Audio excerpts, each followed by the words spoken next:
To have a really great course that sells well, there are two main things you need to start with: the problem you solve and the promise you're making. Today, let's talk about how to use both of these to make your course marketing much, much easier. Welcome to the Course Creators HQ podcast, helping you navigate the latest techniques for creating and marketing online courses. And now, here's your host, Julie Hood. Hey there, welcome. Let's start today by recapping the 7 P's of online course marketing. Number 1 is the problem that you solve. Number 2 is the promise that you're making to your students. 3 is the pricing of your course. 4 is positivity, which is how positive are your potential students that you can solve their problem. 5 is patience with marketing. 6 is the sales page that you're using. And then 7 is making it all into a party for your students. So this is actually an extension of episode 6 of the podcast where I introduced these 7 P's. So if you want to hear all about all of them, you can go to coursecreatorshq.com/6 to listen to that episode. But today I want to talk about 1 and 2, the problem and the promise. So let's dig into those and see how those can help you sell more of your courses and make your marketing a whole lot easier. So the problem and the promise are really essential keys to success with your course, and they're intertwined together. And it's important to know these to determine whether or not your course will actually sell. So the first thing I want you to come up with is a problem statement and a promise statement. The problem statement is one sentence that describes the problem that your students have. So for me, for my 24-hour course creator program, the problem is that experts don't think they have enough time to create a course. So that's my problem statement. Experts don't think they have enough time to create a course. Your promise statement is one sentence that describes the result and the promise that you're making with your course. So my promise statement is at the end of 24 hours, you will have a completed course. That's what I'm promising when you put in the work. So if you're having trouble getting down to these single sentences with your course, then your course idea might be too big or it might be unfocused. So you can break it apart, create 2, 3, or 4 different courses, and you might even end up making more money that way. So your students get started with you with the first course, they get a result, and then when they're ready to jump into the next step, they jump into your next course. So rather than having one huge course that's probably more pricey, they can get started with a smaller level course, get a result. You do have to give them a result with the first course, but then you can progress them through your different courses. So I have a freebie that I'm giving away to help you figure out your problem statement. It's a $37 training about, is my idea any good? And it's a quick way to sort of evaluate your concept and get some more details about the problems that your students are having. So you can get it at coursecreatorshq.com/idea. That's coursecreatorshq.com/idea. And this will help you flesh out the problem statement that you are putting together. And one of the secrets of a really good problem statement is that you're using the language of your students. You use the words and the images that appeal to them. And it's not often how you are most used to speaking. And I see this a lot with my students that are in very high technical or maybe medical fields where there's a lot of jargon and acronyms. And your goal, honestly, as the instructor, is that you have to step out of your normal role and the normal way you talk about your topic and explain it in real world language that your audience can understand. So for example, let's say your doctor came to you and said, you had a myocardial infarction. And would you know what that means? Do you know that that's actually a heart attack? So remember, when you're speaking to your students, you want to use the phrase heart attack, not myocardial infarction.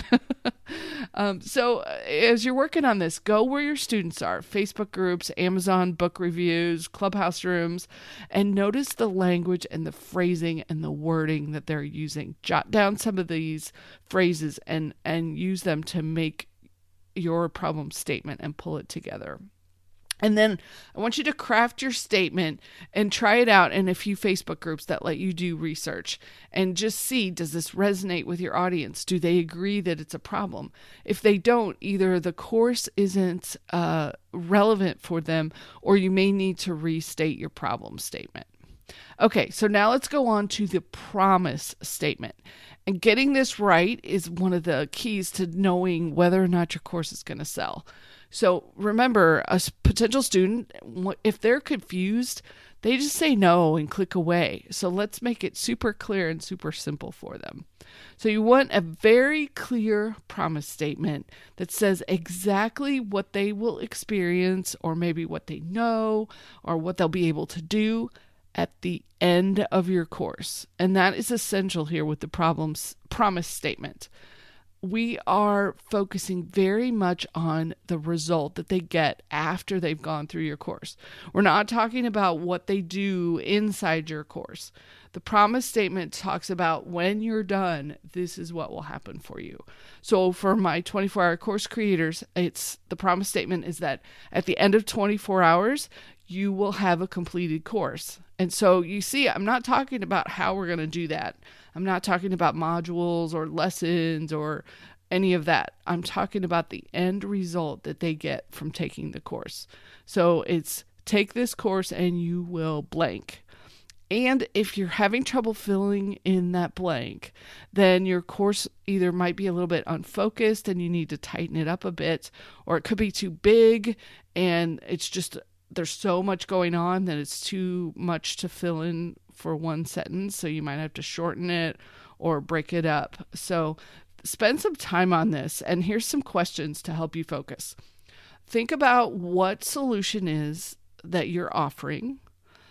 Ask yourself, how will the students go from where they are to where I want to take them? What kinds of things will they be doing, and what am I promising will happen at the end? When they've done all the lessons, when they've done all the homework, what's my promise at the end? So write all this down, spend some time on it, and keep refining and tweaking it until you feel really, really good about it.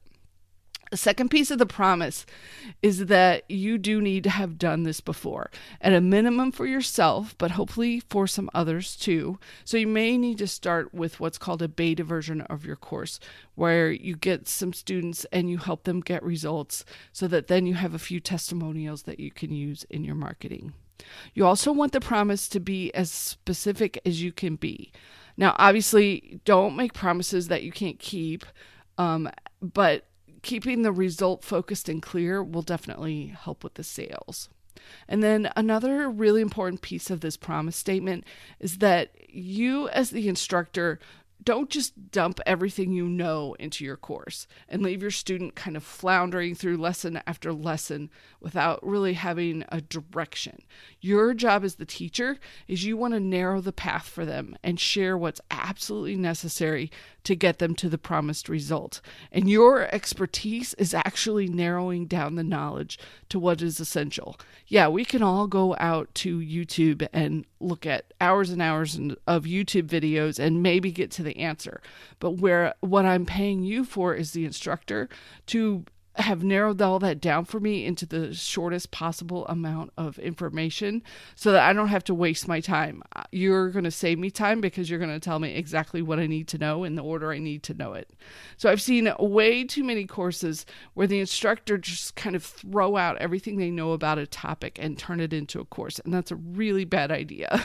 It wastes your students' time. It doesn't sell well.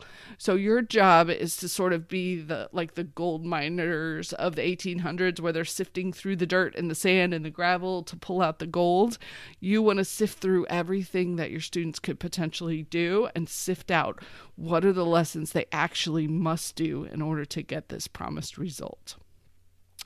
And you're just going to share that. You won't share all the dirt and the sand and the gravel, just the gold parts. So let me give you an example. And you may have heard this before because I use it a lot because it's so good. I was in a podcasting course and the instructor knew all about all of the different equipment that podcasters could use. Very knowledgeable. But they didn't give us an hour-long lesson about all of the equipment. They said, go buy this microphone, this boom arm, this pop filter to put on the front of your microphone. Here's the links to them in Amazon. Order them today. If you have a Prime account, they'll be on your doorstep in 2 days and we can get started on your podcast. And it was just so refreshing because I didn't have to make decisions and try to figure out, well, do I want this microphone or do I want that microphone? It was very simple, very straightforward. So that's where I want you to go with your course. The other part of this is be very careful if your statements use a lot of we and I statements and very few you phrases. Remember, your focus is on your students and what's in it for them. So I'll give you another example. I was pitched on Facebook like this. It was a messenger message and it said, we're doing this 14-day test and seeing how many videos we can generate in the given time frame that gives you days of your time back. And I read that and I just kind of had this wrinkled forehead, baffled look. So here's why this was bad. First, the sentence was talking all about them and what they were doing. It didn't tell me what was in it for me. It was something about videos, but I don't quite understand. And then it didn't give me a specific promise statement, something about giving me time, but I couldn't make that connection. So I wrote back and said, hey, I don't understand. Can you give me more details? And then they said, hey, we want you to go dig in, find this video somewhere on their website, and then they could talk to me more. And I'm like, no. I shouldn't have to work this hard to understand what it is you're selling. Your job is to make it clear in a couple sentences with the problem and the promise that I have and how you're going to help me. So if you hear potential students saying to you things like, I don't understand, or they seem really confused, then you may need to spend a little bit more time on these two statements. So I hope this episode helped you flesh out your marketing a little bit more. And no worries if you need to make some changes. One thing I've learned after all these years of doing this is that marketing is a series of testing things that don't work until you find the thing that does. So it really takes a lot of stamina and patience to keep testing and trying and testing and trying when the things are not working. But you still keep going because you know you're eventually going to eliminate and narrow down to the things that are actually going to work. So good luck with this. Let me know how it goes. I really want to hear how it's going for you. And I'll have more in future episodes about the other 5 P's of course marketing. So if you learned anything useful today, I'd really, really appreciate it if you could leave us a 5-star review on your podcast app. And a big thank you to RAB550, who left us the following review. Julie has a friendly and practical approach to start your course. Great reminder on getting it done. Just what I needed to hear today. So thank you, RAB550, so much for taking the time to leave us a review. I really, really appreciate it. And thank you for listening. Thank you for subscribing. Thank you for reviewing. I appreciate your time and the fact that we make it into your podcast inbox each week. I can't wait to chat with you again next week. Have a good one, and I'll talk to you then. Take care.